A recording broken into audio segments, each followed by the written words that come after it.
ஒரே ஒரு செய்தி. சாதி சங்கங்களை பற்றி எழுத வரும்போது இன்னைக்கும் சாதி பேசுகின்றவன் இருக்கின்றானேங்கிறார். சொல்லிவிட்டு என்ன சொல்கிறாரு, தொழில் சார்ந்து வந்தது தானடா ஜாதி, ஆனால் என் முன்னோர் செய்த தொழிலெல்லாம் விட்டுவிட்டு நான் என் முன்னோர் விஞ்ஞானி, அதனால் நானும் ஒரு விஞ்ஞானி, ஒரு அஞ்ஞானி சொல்லக்கூடாது. என் முன்னோர்கள் காவல்துறையை சேர்ந்தவர்கள், காவல் செய்கின்றவர்கள், அதனால் நானும் அந்த ஜாதியை சேர்ந்தவன் என்று ஒரு திருடன் சொல்லக்கூடாது. நீ முன்னோர்கள் எல்லாம் என் சொத்துக்கள், அவர்களின் சொத்துக்களைப் போல அவர்கள் சாதிக்கும் எனக்கு உரிமை உண்டு நீ சொல்லாதடா. முன்னோர்கள்லாம் யார் முன்னோர்கள்ங்கிற ஒரு கேள்வியை கவிக்க வைக்கிறார். யார் முன்னோர்கள்னு கேட்டு வைக்கிறார். சொல்றாரு, இந்த உலகத்தில் முதலில் தோன்றிய மனிதன் இருக்கிறானே அவன் தான் உனக்கு முன்னோர். அப்படி பார்த்தா நீங்க எல்லோருமே தாழ்ந்த சாதிக்காரர்கள் தான் சொல்றாரு ஐயா. ஏன்னா இந்த உலகம் தோன்றிய பொழுது இருந்தது 4 பேர் தான் தமிழ் சொல்லுகிறா.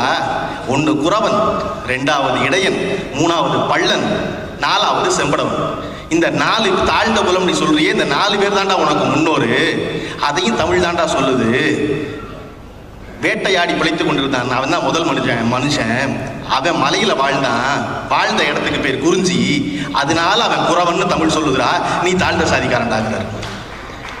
அதற்கப்புறம் அவன் ஆடு மாடை மேய்ச்சு அதை ஒரு தொழிலா வச்சிருந்து வாழ்ந்தான். அவன் யாருன்னா குறிஞ்சி மலையில வாழ்ந்த குறவனுக்கும் பள்ளத்துல வந்து விவசாயம் பண்ணி வாழ்ந்தவனுக்கும் இடையில வந்தவன்டா. அதனால தமிழ் அவனை இடையன்னு சொல்லுதுடா. அவன் தாழ்ந்த சாதிடா, நீ தாழ்ந்த சாதிதான்டா. சமவெளியான நிலத்துக்கு வந்து பள்ளத்துல விவசாயம் பண்ணி பொழைச்சவன் வந்து தமிழ் பள்ளன்னு சொல்லுது. அவன் தாழ்ந்த சாதிடா, உன் முன்னோர் தாழ்ந்த சாதி, நீயும் தாழ்ந்த சாதியேடாங்க. கடல் சார்ந்து ஒட்டி வாழ்ந்தவன் பூரா மீன் பிடித்து உப்பு காய்ச்சி வாழ்ந்தான், அவனை செம்படவன் தாழ்ந்த சாதின்னு சொன்னான். நீயும் தாழ்ந்த சாதியே, முன்னோர்கள் எல்லோரும் தாழ்ந்த சாதியே. இப்படித்தான் இந்த மனித இன வரலாறு இருந்ததுன்னு சொல்றாரு ஐயா. சொல்லிவிட்டு சொல்றாரு, விவசாயம் பெருகி நாடு நகர் ஆட்சி முறை வந்த பிறகு அவன் தொழில் மாறி தன்னை உயர்ந்தா சாதின்னு சொல்லிக்கிறான். இன்னைக்கு உயர்ந்தா சாதின்னு சொல்றவன் எல்லோருமே தாழ்ந்த சாதின்னு தமிழ் சொல்லுகிறாங்கிறாரு ஐயா. இதெல்லாம் விட முக்கியம், அந்த கட்டுரை அவர் முடிக்கிறாரு, சாதி சங்கங்களும் சாதி கட்சிகளும் பெருகி வருவது ஆபத்தானது. சாதி சங்கங்களும் சாதி கட்சிகளும் பெருகி வருவது ஆபத்தானது. அடுத்த வரி ரொம்ப முக்கியம். அதிகார பீடத்திற்கு ஆசைப்படும் சுயநலவாதிகளே அறிவு உணர்வை ஊட்டி கேடு செய்கிறார்கள். அதற்கு அடுத்த வரி தான் முத்தாய்ப்பு. அந்த கட்டுரை முடியுது, பாம்பாட்டி பிழைப்பவன் பாம்பாலேயே சாவான்கிறார். நீங்க வந்து வாட்ஸ்அப்ல செய்தி அனுப்பிச்சாலாம் ஞாபகம் வச்சுக்கூடாது.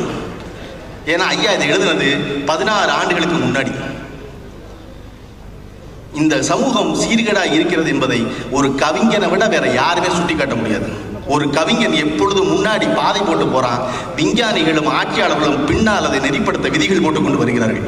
அதை போல ஐயா நீங்க சொன்னது போல எல்லாவற்றையும் முந்தி சொன்னது போல இன்னும் பின்னால் நடப்பவற்றையெல்லாம் முந்தி சொல்ல நீங்க நீண்ட காலம் இங்க இருக்கணும். இதை சொல்வதற்கு தான் இங்க ஆள் இல்லை.